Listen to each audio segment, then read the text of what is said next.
Et donc, comme vous l'avez vu, cet été, on a décidé de faire un petit peu le mois du développement personnel. Et donc, régulièrement, vous allez avoir des conférences sur des thèmes différents. On a fait l'analyse transactionnelle. Je crois que la prochaine, c'est la modélisation. Enfin, on a fait différents thèmes, la cohérence cardiaque. Tous des outils qui, à mon sens,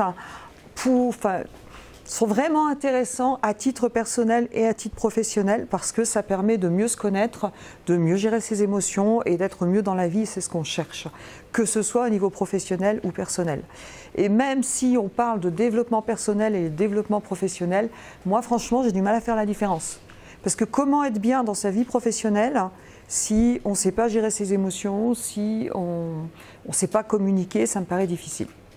Bref, pour ceux qui ne me connaissent pas, je suis donc Tania Lafort, la responsable du Centre de formation réactive. Je suis donc enseignante en PNL, je suis enseignante en hypnose, je dirige donc ce centre de formation et j'ai aussi un cabinet dans lequel je reçois différentes personnes. Bonjour, bienvenue. Oh, ça va? Entre, je t'en prie. Donc, je reçois et je travaille bien sûr en entreprise pour accompagner des personnes en coaching, en cohésion d'équipe et autres. Et donc, j'ai le plaisir de vous accueillir ce soir pour vous parler de l'énéagramme. Donc, l'idée, on a 1 heure de conférence, excusez-moi, 1 heure, on ne va pas tout développer sur l'énéagramme, mais l'idée, c'est de vous dire un petit peu, tiens, qu'est-ce que c'est ? Et puis peut-être vous allez vous retrouver dans certains profils et je vais vous expliquer surtout à quoi ça sert. Et puis les bonnes idées et les fausses idées qu'on peut avoir sur l'énéagramme. Donc on est parti pour 1 heure ensemble. Ça vous va? Donc, déjà le mot énéagramme. Entrez, entrez. Ah, salut. Je t'en prie. Donc, on ne connaît pas vraiment l'origine de l'énéagramme. A priori, ça vient plutôt du temps de Pythagore. Je vais passer rapidement puisque c'est un outil qui est ancien, qui a été remis au goût du jour par Georges. Alors, j'arrive jamais à prononcer son nom. Quand je dis au goût du jour, c'est pas non plus très récent. Bref, c'est un outil pour moi qui va permettre de mieux connaître notre personnalité et en quoi ça va être intéressant de mieux connaître notre personnalité. Eh bien, si je sais mieux comment je fonctionne, ça a double intérêt. 1, je connais mes réactions face au stress. Ça veut dire que je sais comment je risque de me comporter, quels sont mes risques. Je connais aussi mes points forts, mes points de fragilité, mais là où effectivement je peux stresser plus facilement. Et puis ça va me donner aussi dans ma relation avec les autres, quand je connais ma famille ou les personnes avec qui je travaille, mes collaboratrices par exemple, eh bien si je sais comment elles fonctionnent, quels sont leurs besoins, en termes de management, ça va me permettre d'être plus vigilante pour leur donner le meilleur, pour qu'elles soient plus efficaces tout en étant bien au niveau du travail. Et ça va permettre, salut, vas-y je t'en prie Evelyne, ça va permettre donc, c'est autant utile pour moi dans la vie privée que dans la vie professionnelle. Et quand on se connaît, eh bien on apprend à améliorer ses réactions et à s'améliorer et l'énéagramme va nous donner plein de pistes pour ça. Donc on va voir qu'on a on va définir des types, des sous-types, enfin il y a beaucoup de choses à dire, là franchement ça va être une initiation rapide par rapport à tout ce qu'on pourrait dire de l'énéagramme. La première chose, ce que je voudrais surtout, c'est pas ça le but. C'est pas de mettre des gens dans des cases, d'accord? On va parler de profil, on va parler de type, de sous-type. L'idée, c'est pas de dire je suis ça, je me mets dans une case et c'est comme ça que je fonctionne. Vous allez peut-être avoir des idées de votre mode de fonctionnement, mais connaître vraiment son énéatype, eh bien, ça demande en général du temps parce que parfois on peut se leurrer nous-mêmes. C'est-à-dire que nous-mêmes, quand on s'auto-observe, il n'y a pas forcément des choses il y a des choses qu'on peut ignorer de soi-même, des méconnaissances sur soi. Donc il faut un peu de temps, il faut travailler sur soi, puis il faut aussi l'observation d'autres personnes pour bien connaître son énéatype. Déjà, une première chose. Et ce qui est intéressant avec l'énéagramme, c'est que vous allez voir, on a 9 profils, 9 énéatypes, mais qu'on est toujours en évolution. C'est-à-dire qu'on va avoir un système de base sur lequel on va s'appuyer, et puis on va avoir, quand tout va bien, quand ça fonctionne à peu près normalement, comment je fonctionne, et puis quand je suis sous stress, pouf, quel comportement je vais avoir et comment je risque de fonctionner. Et puis quand je suis tout bien et que j'évolue et que je suis au top du top, comment je vais évoluer pour être encore mieux. C'est-à-dire que dans mon profil, il y aura toujours le profil de base, comment je vais stresser et dans quel énéatype je vais stresser et comment je vais évoluer et aussi mes vertus quand vraiment je maîtrise tout ça, quelle qualité extraordinaire je peux avoir. Et l'idée, c'est qu'on évolue dans la vie et bien sûr qu'on a un type particulier, mais quelque part, on a un petit peu tous les sous-types. C'est pour ça qu'il ne faut pas mettre les gens dans des cases, surtout pas figés, je ne suis pas d'accord avec ça. Donc, ça va donner des repères pour mieux nous connaître et mieux comprendre les autres, tout simplement. Donc finalement, l'énéagramme, on va parler de 9 types d'énéagramme. C'est un petit peu comme si on avait 9 façons de voir le monde. Globalement, comment est-ce que se construit la personnalité? Pour ceux qui étaient là la semaine dernière, vous ferez des liens certainement avec l'analyse transactionnelle. Quand l'enfant naît, il est mignon ce bébé, non? Quand l'enfant naît, en fonction de son environnement, en fonction de ce qu'il va vivre, il va avoir, entre parenthèses, des blessures, d'accord? Des expériences. Et en fonction de ce qu'il va interpréter, il va se mettre une armure, c'est-à-dire qu'il va vivre des expériences qu'il va considérer comme difficiles et il va se mettre une armure qu'on appelle un masque, qu'on va appeler un masque dans le cas de l'énéagramme. Et donc ce bébé va tirer des conclusions. Qu'est-ce que je dois craindre dans ma vie? Et du coup, quelle stratégie je vais mettre en place dans ma personnalité pour éviter de vivre ces peurs, ce que je dois craindre, ok? Et tout ça, ça va lui donner des choses sur lesquelles il va être fier, parce qu'il va mettre en place des comportements, et il va être fier de les mettre en place, et ça va aussi construire ses valeurs. Vous êtes ok sur le principe? C'est vraiment une façon très simple de vous dire comment on se construit. Imaginez un enfant, par exemple, et on va voir en fonction des différents profils quels sont les messages que l'enfant a reçus. Quand je dis qu'il a reçu, c'est surtout qu'il a conclu. D'accord? C'est pas forcément qu'il a reçu, c'est qu'il a conclu et comment il se construit. Un enfant, par exemple, je dis bébé, mais c'est on dit jusqu'à 6 ans, mais même après, hein, si l'enfant, à chaque fois qu'il va faire quelque chose de bien, on va lui dire ça c'est bien, tu as bien travaillé, ça c'est bien. Et dès que c'est pas parfait, on va lui dire non mais là c'est pas parfait, tu peux faire mieux. L'enfant, sa crainte va être peut-être la peur d'être rejeté, d'accord? Donc il va développer une stratégie en place et il va chercher la perfection partout. Parce que dans sa tête, si je ne suis pas parfait, quelque part je ne suis pas aimé. Il y a on retrouve un petit peu le soi parfait quelque part de l'analyse transactionnelle, vous êtes d'accord? Il y a des ponts entre tout ça. Hein. Donc finalement, il va développer des comportements pour masquer sa peur de vivre l'imperfection. Vous êtes ok? Je vous donne un exemple. Et on aura ça pour tous les énéatypes. Je dis toujours, si j'avais su tout ça avant de faire des enfants, je n'aurais pas fait d'enfants. Parce que quoi qu'on fasse. Ok.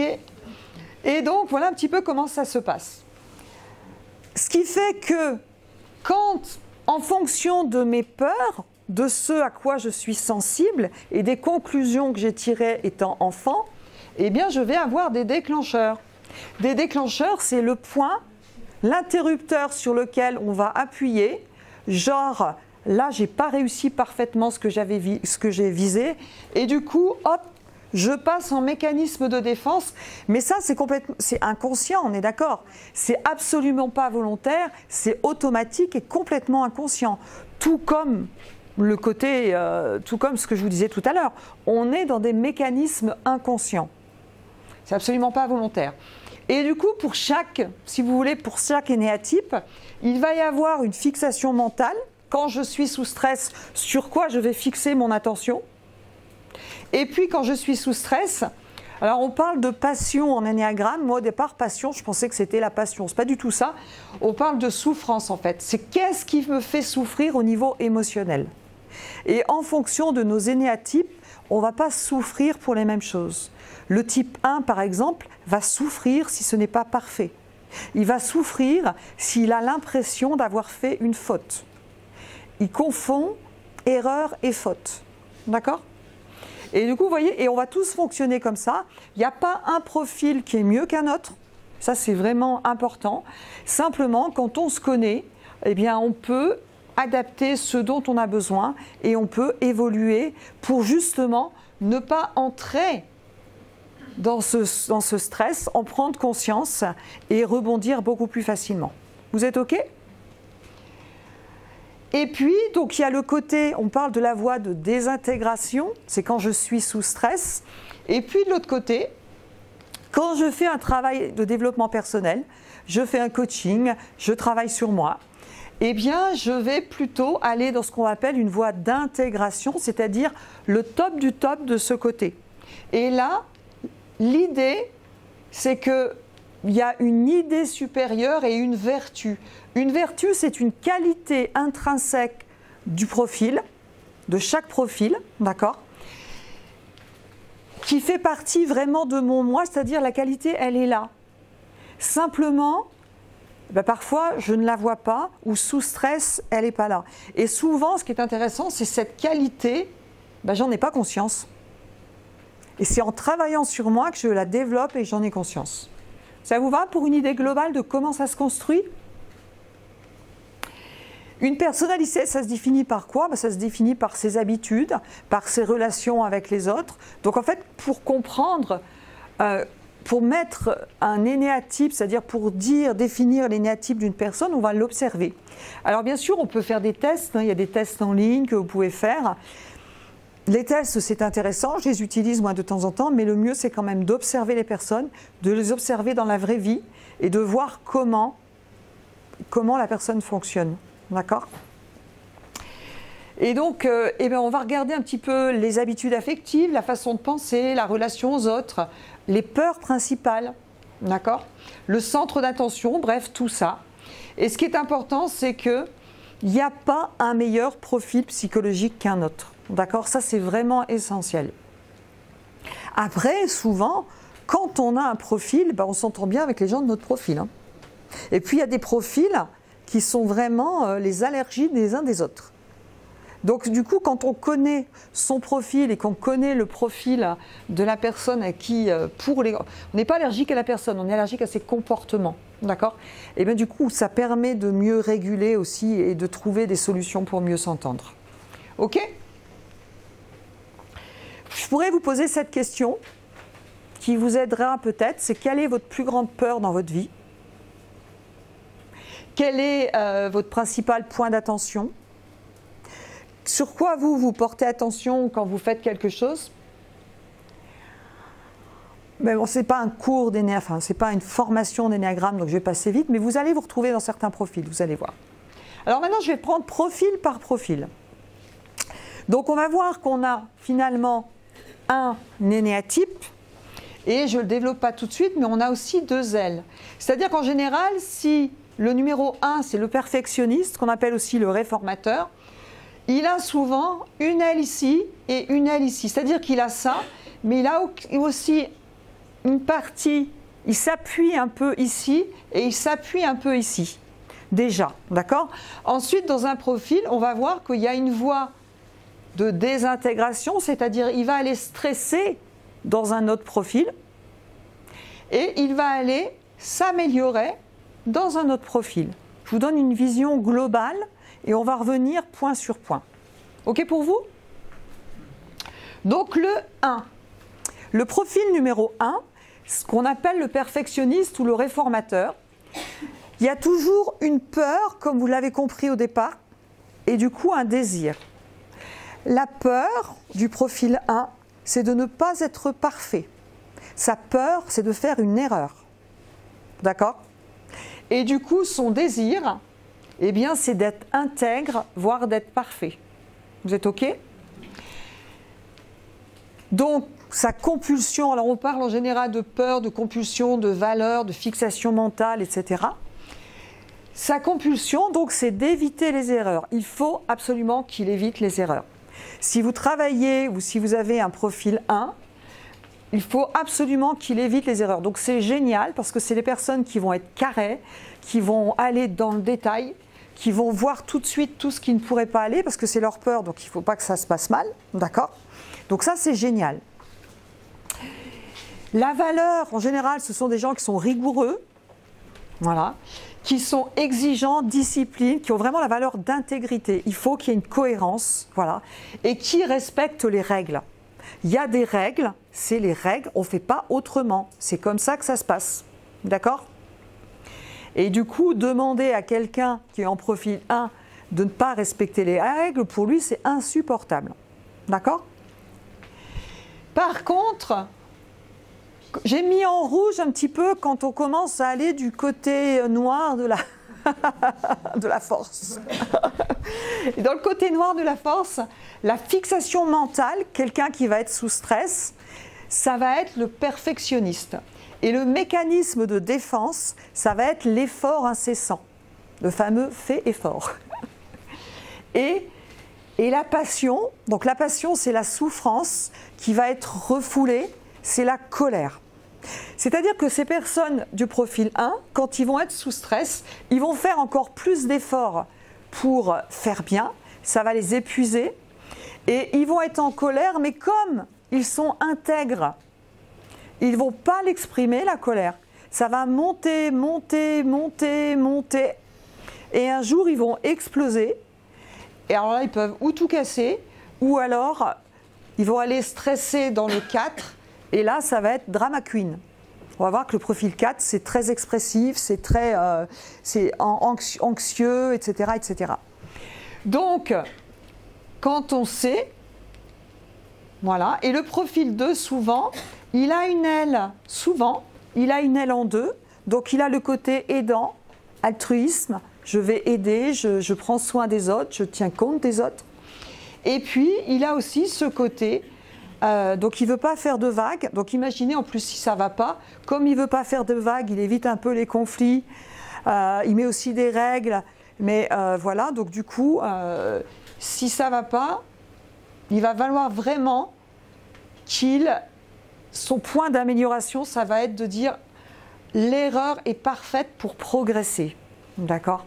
C'est prendre conscience pour lui, si je fais une erreur, ouais, yes, ça va me permettre de progresser. C'est ça, vous voyez, l'idée supérieure. Ce qu'on appelle l'idée supérieure, c'est une idée qui va au-delà de je veux être parfait. On trouve une utilité à être parfait, mais on trouve une utilité aussi à faire des erreurs. Alors excusez-moi, parce que je vois qu'il y a des petites... j'ai oublié la deuxième virgule. Est-ce que c'est OK pour le profil 1? Est-ce que vous connaissez dans votre environnement des profils 1? Ouais. Est-ce que quelqu'un se reconnaît dans le profil 1? Ouais. Vous reconnaissez? Ça colle un petit peu? Donc là, l'idée, quand on est plutôt sur ce profil, c'est de se dire, l'erreur est parfaite pour progresser. Donc l'erreur n'est pas une faute. D'accord? Il ne faut pas confondre erreur et faute. Et puis, génial, parce que vous avez des qualités de rigueur, c'est génial de bosser avec des profils 1. Et par contre, exprimez votre colère quand vous n'êtes pas content. Attendez pas que ça saute, quoi. Attendez pas que ça saute pour arriver dans un truc où vous êtes au fond du trou et voilà. C'est OK pour vous? Chacun, vous allez voir que chacun a sa part. Hein. Le 2. Profil 2. Alors, on donne donc ici des formations de coaching, donc on enseigne aux coachs, on enseigne les professionnels de santé en hypnose. Et en général, on a beaucoup de profil 2. Pourquoi? Parce que le profil 2, c'est l'aidant, l'altruisme. Alors, le profil 2, lui, sa peur, c'est d'être rejeté. D'accord? Et d'être indigne d'amour. Et du coup, il a compris, le profil 2, quelque part, que pour être apprécié, il faut que je dois rendre service aux autres. Je rende service aux autres. D'accord? Comme il a peur d'être rejeté, sa stratégie qu'il va mettre en place, c'est j'aide les autres, je prends soin des autres. On est d'accord que c'est complètement inconscient ce que je vous dis. Hein. La personne n'a pas du tout conscience qu'elle aide les autres parce qu'elle a peur d'être rejetée. C'est vraiment dans le domaine de l'inconscient. On est d'accord. Et donc ce sont des gens qui sont généreux, ce sont des gens qui sont au service d'eux, qui sont altruisme, d'accord? Et vous voyez, du coup, le 1, il a aussi une partie du 2. Donc on n'est pas que ça. Et du coup, alors c'est des gens à qui vous ne demandez rien, qui vont faire finalement passer vos besoins avant les leurs. Même quand vous leur avez rien demandé. Alors ça, c'est quand, voilà, quand ça va bien. Et puis après, le côté sombre de la force, quand ils sont sous stress, eh bien, la fixation, ça va être la flatterie. Ils vont avoir besoin de flatter et ils vont avoir besoin d'être flattés. D'accord ? Le profil 2, si il vous donne quelque chose, il attend que vous lui disiez merci. Même si vous lui avez rien demandé. D'accord ? Et si quand il est sous stress, hein, attention, hein, quand il est sous stress, il vous a fait quelque chose, vous ne lui avez pas dit merci, même si vous ne lui avez rien demandé, il peut vous agresser. Là, la gentille personne que vous connaissiez, d'un coup, vous découvrez un autre style, c'est pas la même. Si, c'est la même. C'est juste que, moi j'ai une amie comme ça qui était comme ça, elle était 1 et 2, et c'était assez surprenant quand elle a compris son profil, elle a compris quoi. C'est quelqu'un qui va venir, qui peut vraiment être agressif, ou dans le pire des cas, qui peut même aller provoquer le besoin. Mais là, elle est vraiment très mal, la personne. Elle va faire en sorte que vous ayez besoin d'elle. D'accord ? Pour vivre son truc. C'est inconscient. Hein. Ça va ? Donc c'est génial, parce que quand on a un profil 2 développé, c'est super, parce qu'on est généreux, au service, altruisme, etc. Et puis, si vraiment ça part en vrille, on découvre l'autre côté du profil. Hein. C'est moins drôle. Et puis, la passion, le mauvais penchant, ça va être l'orgueil. Et je suis sûre qu'autour de vous, vous connaissez des personnes qui sont comme ça. D'accord ? Et l'idée supérieure pour évoluer, pour avoir ces qualités super, c'est de ne pas être obligé d'être regardé, avec un « et » c'est mieux, pour être aimé. Je ne suis pas obligée d'être regardé pour être aimé. C'est ça le travail à faire quand on a un profil 2 développé. D'accord ? Donc c'est des gens au travail, ils vont chercher les compliments, ils vont chercher à brosser dans le sens du poil, ils vont faire tout pour qu'on dise super, c'est bien. Alors que c'est bien de le faire, mais à un moment la personne, il faut qu'elle apprenne, elle est aimable sans avoir besoin qu'on lui dise merci 1000 fois par jour. Ça va ? Daniel, est-ce qu'on peut prendre des photos ? Oh oui, tu peux, il n'y a pas de souci. Hein. Il n'y a pas de souci. C'est OK pour vous ? Donc, profil 2, l'altruisme. Alors, si ça vous intéresse, hein, sur YouTube, voilà, sur YouTube, vous trouverez, il y a des vidéos assez rigolotes. Vous cherchez vidéo Ennéagramme, et il y a des étudiants qui ont décrit les profils avec des mises en scène, etc. Et c'est super sympa à voir, c'est rigolo. Et on se retrouve. J'utilise ça parfois aussi pour expliquer, mais là, voilà. C'est OK pour vous ? Je te laisse prendre ta photo. Merci. Pardon ? On peut mettre le 1 juste 2 secondes. Allez, le 1 juste 2 secondes pour la photo. Le 3. Le 3, c'est le compétiteur, le battant. Le 3, sa peur, c'est d'être sans valeur, il doit éviter l'échec. D'accord ? C'est complètement inconscient. Donc le 3, son désir, c'est de réussir. Donc il va se donner des objectifs tout le temps. Je suis un 3. Voilà. Marine, ici présente, voit que quand j'ai fini un projet, j'en ai déjà commencé 3. Voilà, je me calme, hein, je me soigne, je me soigne. Mais donc effectivement, le 3, c'est vraiment, c'est je fonce, je suis un battant. Là, je viens d'avoir un petit souci avec un organisme. Je me bats et quelque part, en même temps, ça m'embête beaucoup. Puis quelque part, je me dis, ah, c'est chouette, il y a du challenge quand même. Vous voyez ? C'est ça le 3. Et le mécanisme de défense, c'est qu'il s'identifie aux choses. Là, par contre, je ne me retrouve pas là-dedans. C'est que le 3, celui qui a vraiment un profil 3 très développé, il va s'identifier aux choses. C'est-à-dire, j'ai donc je suis. Voilà. Je connais des gens autour de moi, très très proches, qui sont en profil 3. Donc j'ai, donc je suis. Les gens qui me connaissent verront de qui je parle. La fixation mentale, c'est la vanité. Bon, là je ne me retrouve pas. Hein. Et la passion, c'est des gens qui peuvent se mentir à eux-mêmes. Ce n'est pas forcément le mensonge. Ça peut être le mensonge à soi-même. C'est-à-dire, je me raconte des histoires pour que ça reste cohérent, mon histoire. Et l'idée supérieure, donc, c'est lâcher la pression de la réussite pour aller simplement vers l'action.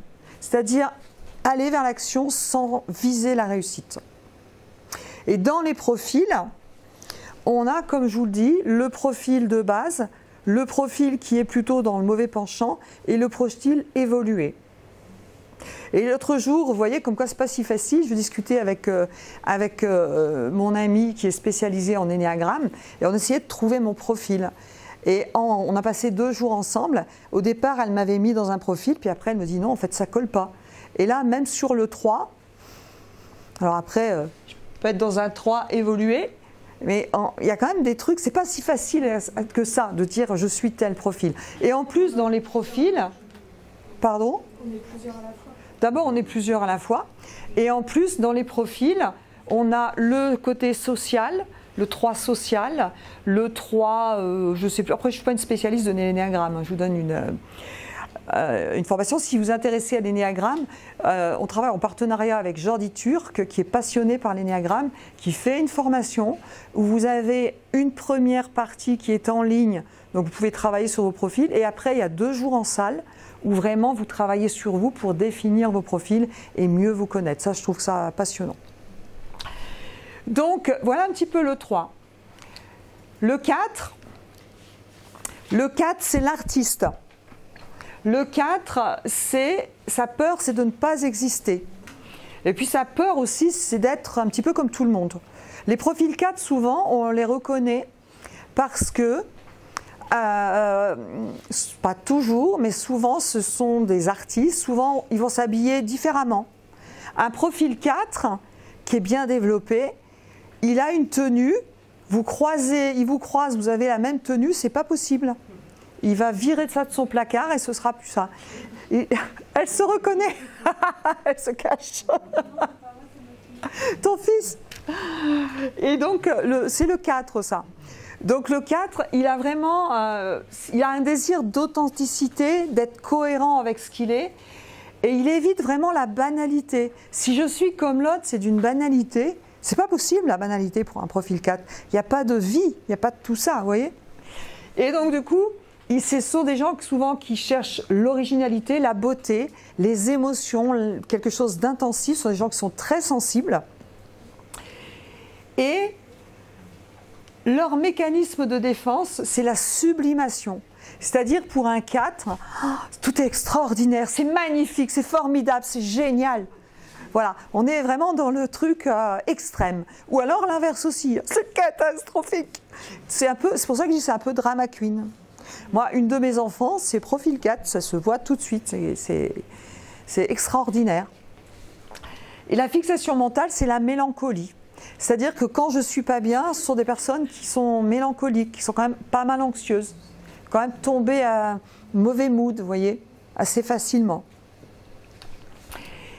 La passion, c'est l'envie. Les profils 4 peuvent avoir, enfin les profils 4, excusez-moi, hein, quand j'ai un 4 très très développé, on va dire, on peut être envieux des autres, en bad trip, hein. On peut être envieux des autres. Et un profil 4 évolué, il est déjà là, il est plus du tout là-dedans, il est dans l'envie, il développe sa créativité et c'est top du top. Donc vous voyez, tous les profils, il n'y a pas un bon, un mauvais profil. Ouais, Je suis déjà, alors attendez, je vais aller voir ma diapo. Pourquoi il ne monte pas jusqu'au bout?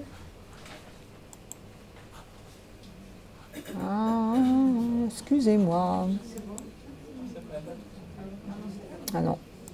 On va le faire en sens inverse. Je vais vous le dire. Je ne vois plus ce qui est écrit sur ma diapo. Pourquoi? Alors, attendez. Je vais... si c'est OK, je vais continuer, je vous dirai tout à l'heure. D'accord? C'est normalement je suis déjà authentique, je suis déjà banal. Mais je vous retrouve la diapo tout à l'heure, sinon ça va bouger. Je ne sais pas s'il y a des gens qui nous suivront en ligne aussi et qui peut-être se retrouvent dans certains profils, c'est assez passionnant. Le 5 maintenant. Le 5, c'est l'observateur. Le 5, c'est celui qui, vous allez le voir, il est toujours en retrait. Le 5, moi j'ai mon fils, c'est plutôt un profil 5. C'est le penseur aussi, il réfléchit beaucoup, il prend du recul, il observe, il est plutôt en retrait. Le 5, sa peur, c'est d'être sans ressources, mais surtout sans ressources intellectuelles. C'est de ne pas comprendre. Le 5, c'est l'intellectuel. Il a besoin de comprendre, il a besoin d'analyser, il a besoin de savoir ce qui se passe. Son désir, c'est d'avoir de l'espace et des informations. Le 5, il n'aime pas être enfermé. Il a besoin, il n'aime pas qu'on vienne lui manger son territoire. Moi, j'ai un bon profil 5 à la maison. J'ai exploré le 5 dans toutes ses facettes. C'est mon territoire, c'est mon espace. Tu ne viens pas dans mon territoire. Et j'ai besoin d'infos, j'ai besoin de comprendre.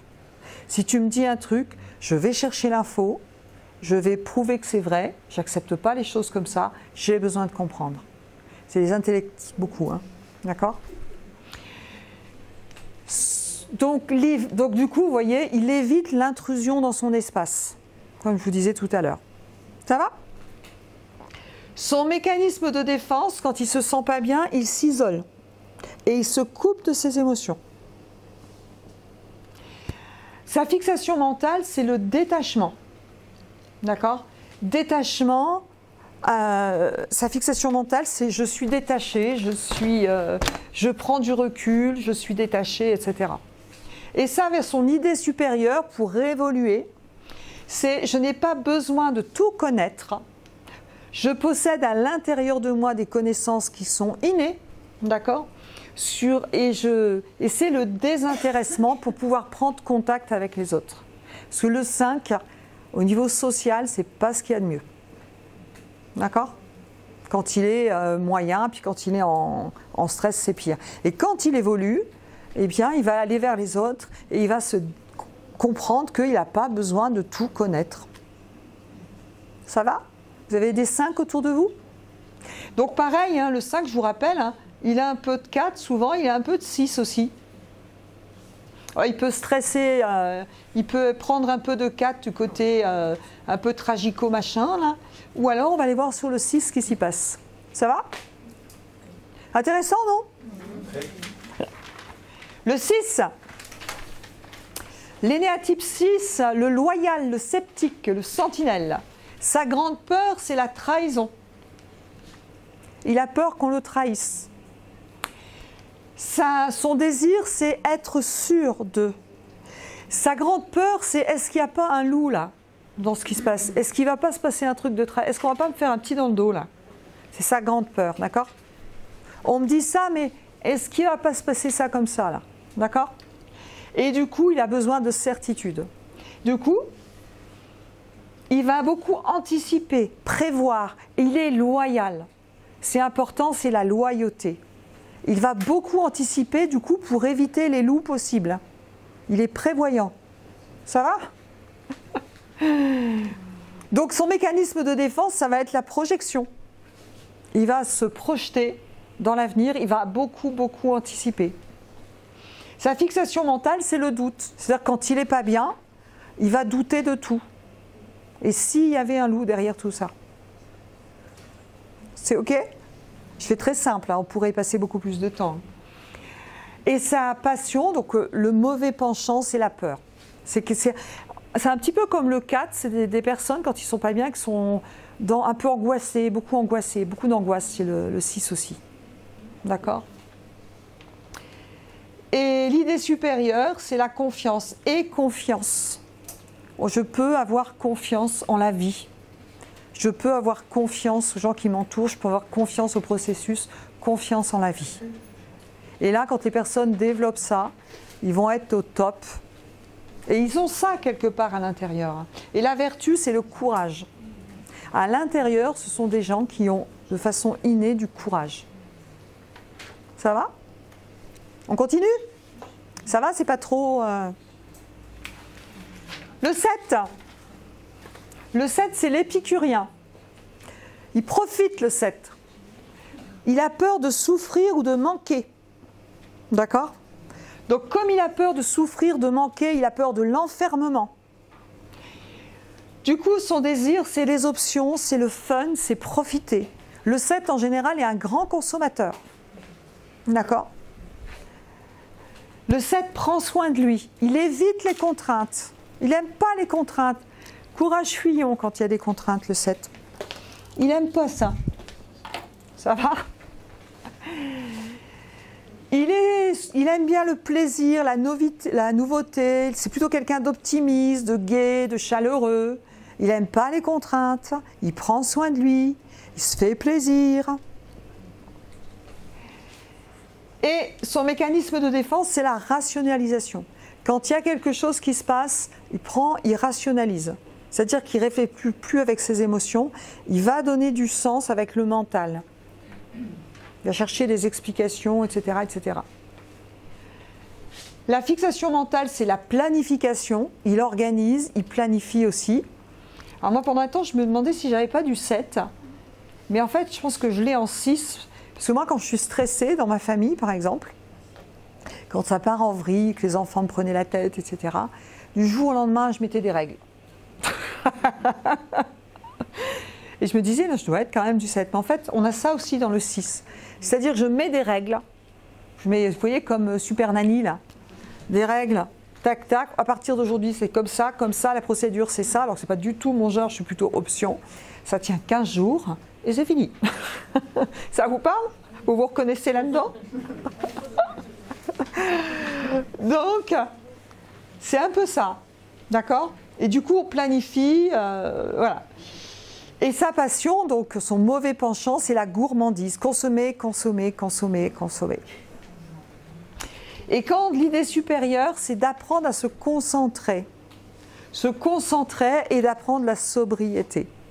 Parce que le 7, il est tellement waouh, waouh, c'est fun, c'est cher. Du coup, il est rarement en place. Et donc, il a besoin d'apprendre à se concentrer. Et il a besoin d'apprécier la vie avec des choses simples. On n'a pas besoin d'être dans une hyper-consommation pour être heureux. Vous voyez un petit peu? Vous avez des gens autour de vous, hein, comme ça, qui ressemblent un peu à ce profil? Un peu? Il n'y a pas un bon ou un mauvais profil, c'est drôle, non? S'auto-observer comme ça. Le 8, il est où? J'ai perdu le 8, il est là. Le leader. Le 8, c'est le leader. Sa peur, c'est d'être blessé, surtout d'être contrôlé pour les autres. Le 8, c'est le chef. C'est moi le chef. C'est moi qui décide et c'est mes règles. D'accord? Donc, il veut être puissant. Il faut qu'il soit puissant, qu'il soit fort, c'est le chef. Ok? Sa valeur, la combativité, prise de position, pouvoir, c'est le chef. Voilà. Et ce qu'il évite, c'est la faiblesse. Il ne faut surtout pas montrer que je peux être faible. Il n'a pas le droit d'être faible. C'est un homme, ça ne pleure pas, vous voyez? Ce genre de truc. C'est le soi fort un peu de l'analyse transactionnelle.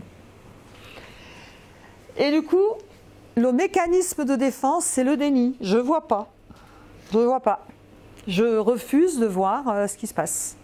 Je ne vois pas mes faiblesses et je ne vois pas ce que je devrais voir aussi pour évoluer sur moi. Alors moi, j'en connais un bon de 8 là, c'est assez flagrant. Et la fixation mentale, c'est la vengeance. Le 8, vous lui faites une crasse, il n'oubliera jamais. C'est fixé là. Et quand il n'est pas bien, alors un 8 qui n'est pas bien, hein, il va se venger. Un 8, si vous lui faites, vous faites un tour et qu'il n'est pas d'accord et qu'il estime que vous l'avez trompé, et alors là, ça va être dur pour vous. Hein. D'accord? Mais ça, c'est toujours pareil, c'est quand il est dans son stress. Un 8 qui est évolué et qui n'est pas en stress, eh bien, il va plutôt considérer les autres comme différents de soi, il va aller vers beaucoup plus de simplicité et il va même aider les autres. D'accord? Donc vraiment, hein, retenez que je vous fais des trucs un petit peu comme ça, un peu exagérés, mais il n'y a pas un bon ou un mauvais profil. Il y a des tendances. Ok? Et le 9, ah, le 9, il est où le 9? Il était avant, je crois. Le 9, ah! Le 9, c'est le médiateur, le pacificateur. Le 9, lui, ce qu'il recherche, c'est l'harmonie. Sa peur, c'est la souffrance et l'enfermement. Ok? Sa peur aussi, souvent la peur du conflit. Non, je n'ai pas fait une petite erreur là d'ailleurs. La peur, c'est le conflit aussi pour le 9 souvent. Et donc, son désir... Oui, je me suis trompée. Alors, ne tenez pas compte de ça. J'ai mal complété. Donc, sa peur, c'est... globalement, c'est le conflit. Sa recherche, c'est l'harmonie. D'accord? Et le 9, pardon,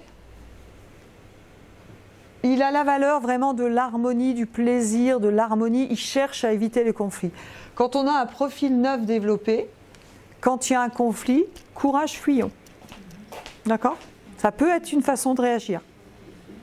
Ou alors, je ne vais rien dire pour ne pas faire de vagues. Ça ne me plaît pas, mais je ne dis rien parce que je ne veux pas aller au conflit. Ça ressemble un peu au côté du 2, de ce côté-là. Donc, il évite les conflits. Et les mécanismes de défense, quand il n'est pas bien, c'est la narcotisation. C'est-à-dire qu'il va devenir paresseux. Il va être devant sa télé, il ne va plus être dans l'action, il va avoir du mal à passer à l'action. Côté un peu feignant, un peu je m'endors. Et donc, il va s'oublier. Sa passion, donc du coup son mauvais penchant, c'est la paresse. Il peut devenir un petit peu feignant. D'accord? Et l'idée, c'est l'amour de soi et l'action juste. Ok? Donc on a un petit peu les 9 profils. Je vous rappelle, hein, vous avez toujours une aile de chaque côté et vous avez toujours une voie d'intégration, une voie de désintégration. D'accord? Donc le 9, il a un petit côté en 1, un petit côté en 8 aussi. D'accord?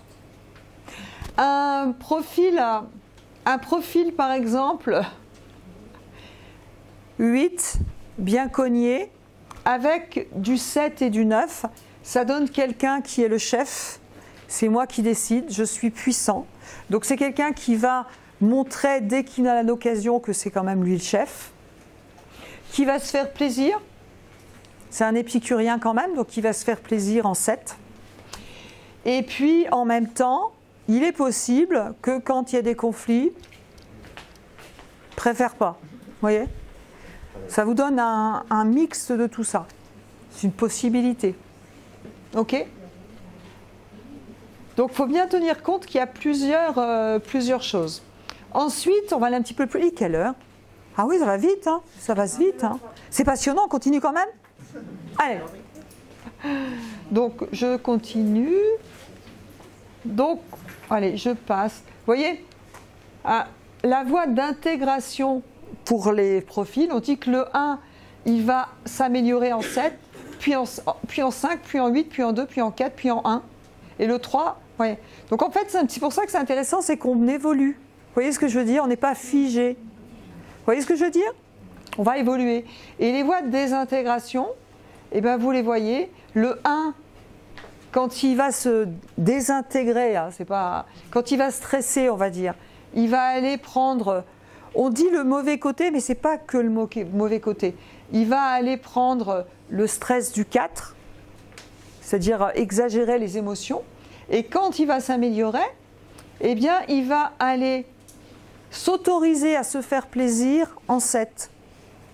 Et accepter que, bah oui, il y a des règles, on respecte les règles, on peut aussi se faire plaisir. Ça va? Le profil 2, eh bien, il va aller... alors, attendez, je ne sais plus dans quel sens c'est le 2. Le 2, il va aller, ce que je vous disais tout à l'heure, un 2 qui ne va pas bien, il va aller chercher l'agressivité du 8, comme je vous le disais tout à l'heure. Le 2 qui ne va pas bien, il va se désintégrer souvent en 8, c'est-à-dire qu'il vous a donné un truc, vous ne lui dites pas merci et il est sous stress. D'un coup, vous allez voir la puissance du 8 qui va vous démonter, quoi. Et quand il s'améliore, eh ben, il va aller s'améliorer en 4 avec sa créativité, etc., etc. Ça va? Donc, vous voyez, tout bouge tout le temps. Alors, je ne vais pas tout faire. Donc, voie d'intégration, voie de désintégration. Je vais passer. Ce qui est intéressant, c'est de comprendre les messages. Qu'est-ce qu'il y a? Quelqu'un m'a parlé? Non?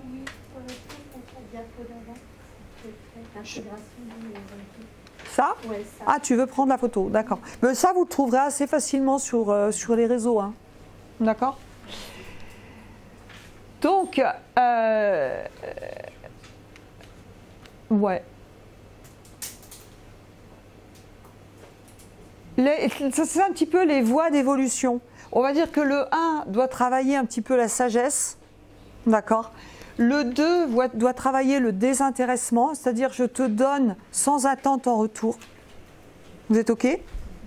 Le 3, ce qui est intéressant, c'est qu'il travaille sur la bonne image de soi, sans chercher à briller. Le 4, c'est intéressant qu'il travaille sur l'équilibre émotionnel. Le 5, sur la faculté de compréhension. D'accord?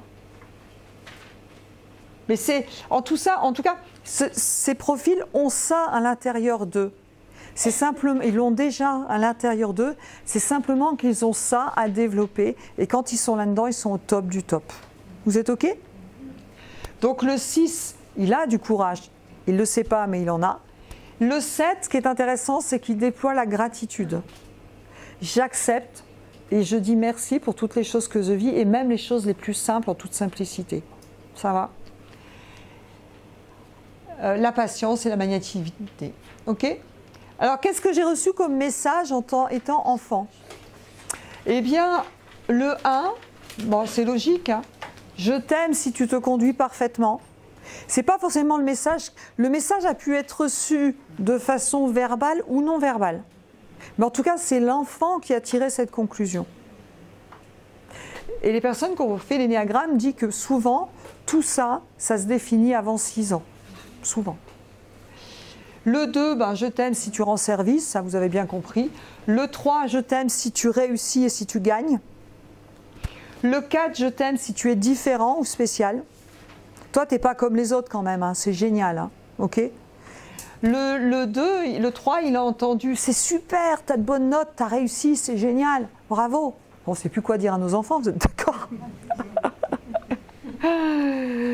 Le 4, le 5, il a entendu, je t'aime si tu es compétent, si tu me montres que tu sais. Ah, toi, tu es intelligent. Ah, toi, tu es intelligent. Et hop, je développe du 5. Je t'aime si tu te montres sûr de soi et si tu obéis. Ça, c'est la conclusion qu'a tirée l'enfant en 6. OK? Je t'aime si tu es joyeux. D'accord? Moi, je sais qu'à l'âge de l'adolescence, ma mère me disait toujours que je faisais la gueule, sauf quand j'étais avec mes copines. Et je pense que j'ai quand même du 7. Hein. D'accord? Et du coup, bah, les 7, ils ont conclu que pour être aimé, bah, il faut pump it up. Vous voyez? Le 8, lui, il a conclu, je t'aime si tu es fort. Un garçon, ça pleure pas. D'accord? Et le 9, je t'aime si tu restes dépendant de nous. T'inquiète pas, maman va s'en occuper. Je vais faire ça, pour toi. Alors l'intention des parents n'est pas ça du tout. Hein. Quand je dis c'est les parents, c'est les figures d'attachement, etc. Hein. Intéressant? Alors, la vision du monde de ces profils, eh bien, quelque part, si vous voulez, chaque profil a sa mission. Et donc, il y a une vision, puis il y a une mission. Eh bien, la vision du monde du 1, c'est le profil est plein d'imperfections. Et le 1 va toujours chercher à améliorer les choses. Comment on pourrait faire mieux? Comment on pourrait améliorer? D'accord? En recherche d'amélioration, d'intégrité. C'est vraiment un point fort. La vision du monde du 2, le monde a besoin de moi, ils ne peuvent pas y arriver sans moi, il faut que je les aide. D'accord? La vision du 3, le monde aime bien les champions, hein, ceux qui réussissent, ceux qui montrent Il n'y a pas de place pour les perdants. C'est les gagnants qui réussissent. D'accord? Alors quand vous avez entendu ça étant petit, par exemple, vous êtes sûr que ça vous aide à développer du 3. Et je vous dis, il n'y a vraiment pas un bon et un mauvais profil. Hein. C'est vraiment... voilà.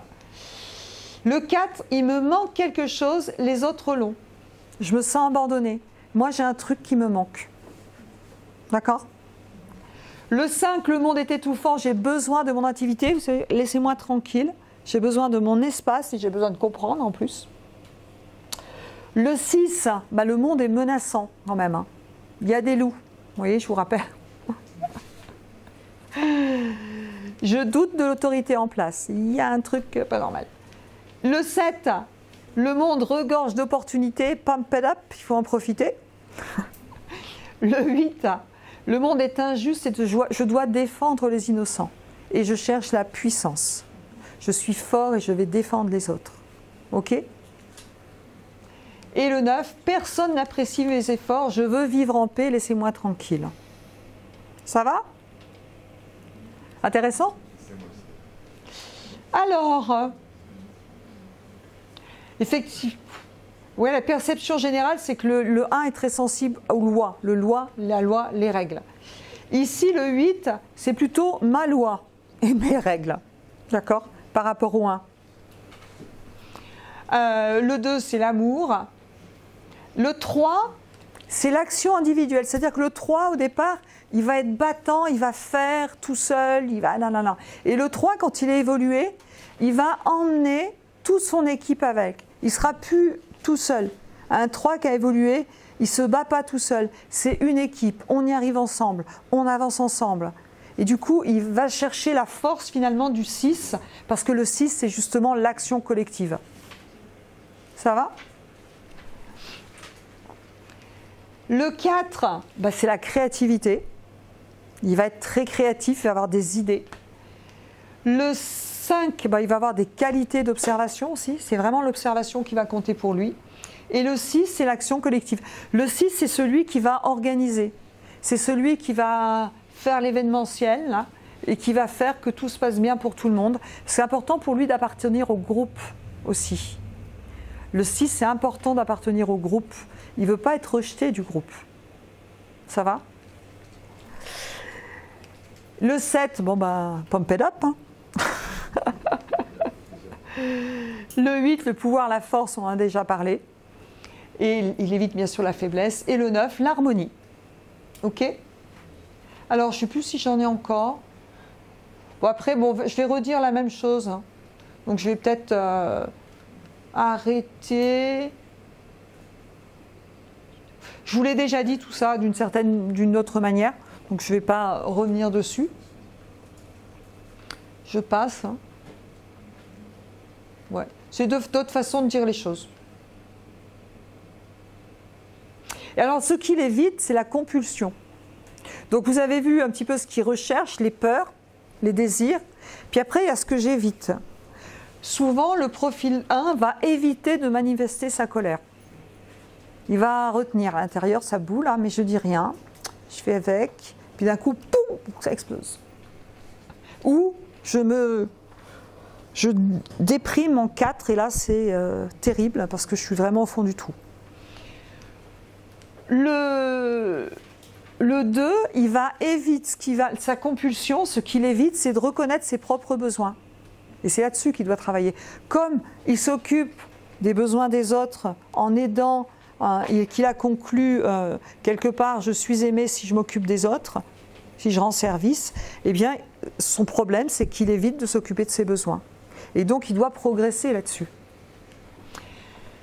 Et ça, alors, un bon profil hein, pour faire un burn-out, c'est... Là, on est pas mal.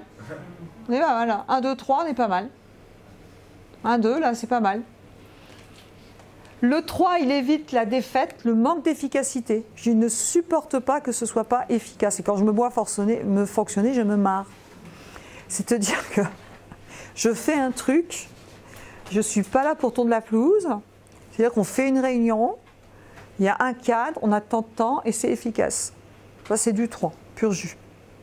D'accord? C'est-à-dire que on est efficace, quoi. On ne perd pas de temps, on avance et c'est cadré et on avance. Ben, le 4, comme je vous l'ai dit, il évite d'être commun ou banal. Du coup, il va rechercher la différence. Voilà. Le 5, il évite le vide intérieur. Et ce vide intérieur, il évite d'être en contact avec ses sentiments. Il est bien coupé de ses émotions. Et le 5, il a besoin d'apprendre tout le temps. Il comble ce vide intérieur par le mental. Je dois comprendre, je dois apprendre. Je vois mon fils, hein, s'il n'apprend pas, voilà. Le 6, c'est la solitude de dévier de l'orientation donnée, mais l'orientation du groupe. C'est-à-dire que le 6 a besoin d'appartenir à un groupe. Il a peur d'être seul. Oh le 7, il a peur de souffrir et de manquer. Ça, c'est sûr. Il évite de souffrir et de manquer. Donc, il va mettre en place toutes des stratégies pour ne pas souffrir, ne pas manquer. Et le 8, c'est bien, il a peur d'être faible. Le 9, le conflit, on en a déjà parlé. Je pense que je vais m'arrêter là. Voilà. Parce que j'ai d'autres façons de redire les choses. Si l'attitude, peut-être le style de réaction. Compétition pour le 3. Le 3, si vous voulez le motiver. Alors c'est intéressant en management parce qu'on sait comment motiver les gens. Le 3, tu lui dis, là je me retrouve bien, hein. On m'a dit, moi je sais que j'avais postulé pour un poste il y a bien longtemps, on ne m'a pas pris, j'ai dit d'accord, j'ai créé ma boîte. Le 3, il est un peu en compétition. Un 3, si vous voulez le motiver, vous lui dites, toi tu n'y arriveras pas.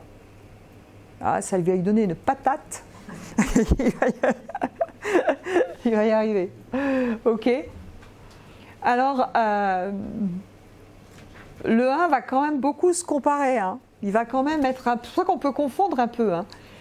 Le 1 va être quand même pas mal dans la compétition, dans la comparaison.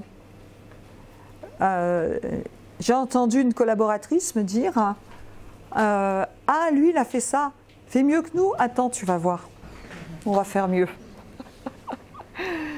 Le 2, il va vraiment être dans la bienveillance, l'attitude positive. C'est ça, on les remarque les deux. Enfin, les deux, je fais des globalités, vous m'entendez, hein. C'est les gens qui sont très avenants, faire attention, je prends soin de toi, etc., etc. Le 5, on va aussi le reconnaître dans la compétition, hein. Donc on a quand même des... Vous voyez, il y a parfois on peut confondre. Et le 4 et le 6, on est vraiment dans la réaction émotionnelle. C'est un peu assez vite drama queen quand même. Positif ou négatif, hein, dans les deux sens, hein.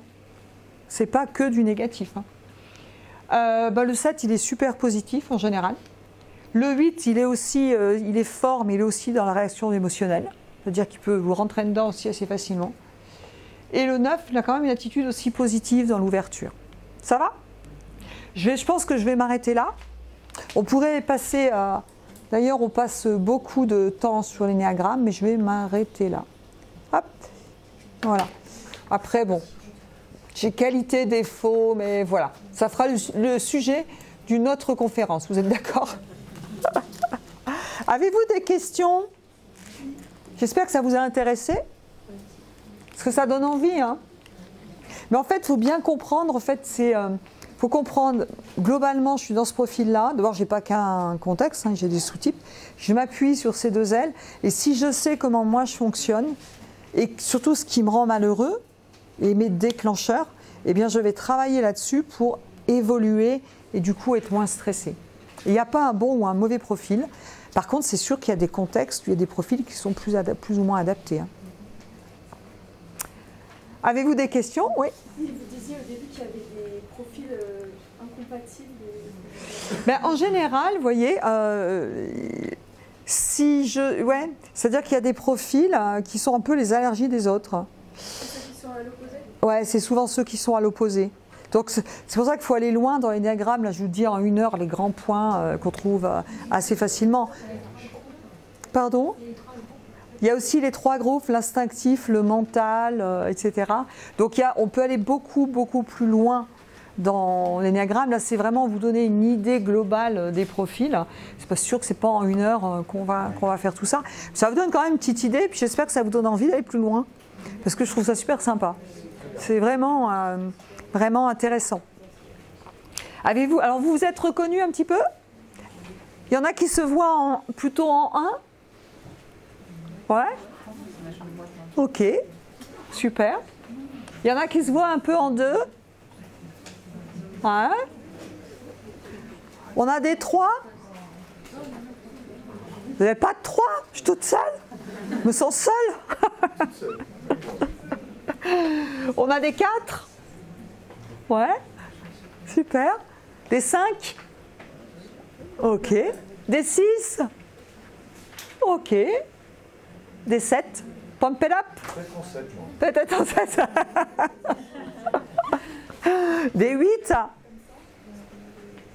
Ouais, ok. Des 9? Peut-être 9 aussi, ok. Alors, il n'y a vraiment pas un bon et un mauvais profil. C'est intéressant de se connaître parce que quand on connaît les gens, quand on connaît bien l'énéagramme, on pourrait presque prédire les réactions. Donc prédire nos réactions et du coup on sait aussi de quoi on a besoin. Donc ça c'est vraiment très intéressant. Et franchement, on peut se tromper sur ce qu'on croit de nous. Vraiment, on peut avoir des méconnaissances. Oui. Il paraît, est-ce que tu penses Sonia, que ça suffit là, de cibler notre personnalité juste en lisant, même en s'aidant d'un livre, ou il y aurait vraiment besoin de faire un groupe et de pouvoir creuser, échanger, on peut se tromper?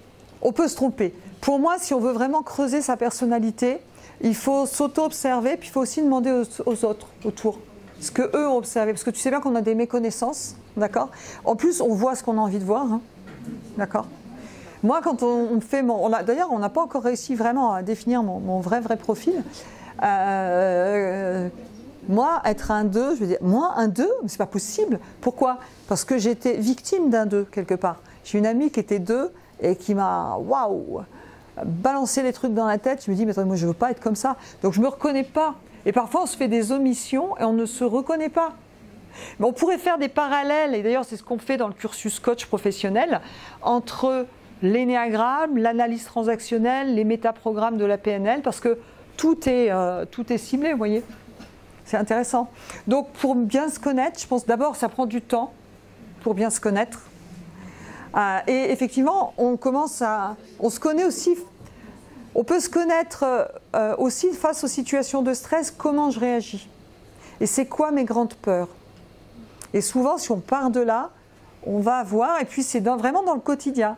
Comment je me comporte dans mon environnement, qu'est-ce qui est important pour moi dans ma vie. Et là, on commence à apprendre à se connaître. Effectivement, on peut quand même se tromper. Hein. Jordi Turc, qui anime cette formation, dit lui-même, souvent, il s'est trompé. Au départ, il s'est trompé sur son profil. Et en fait, ce qui est intéressant, c'est que, on peut vraiment se tromper. Ouais. Et pour définir l'énéagramme, il y a eu des groupes qui ont été faits où on a observé des personnes, on les a témoignés, ils ont parlé de leur personnalité, et on a comme ça appris à bien connaître les profils. Et au départ, l'énéagramme, ça se transmettait plutôt à l'oral. C'était une tradition orale. Et ensuite, il y a des groupes qui se sont faits et on a vraiment travaillé l'énéagramme.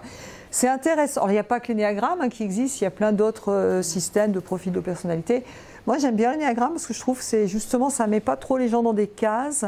Et justement, quand on comprend que ça bouge et que tout ça, je trouve que c'est assez riche. Voilà. Une dernière question ? Eh bien, écoutez, j'espère que vous avez apprécié. En tout cas, moi, je me suis fait plaisir. En bon 7, n'est-ce pas ? Et donc, on se retrouve quand, Marine ? C'est quand la prochaine session ? Le 20 juillet, c'est quoi ? Lundi 20 juillet. Et je parle de quoi ? Modélisation. Merci. Donc, la modélisation avec la PNL.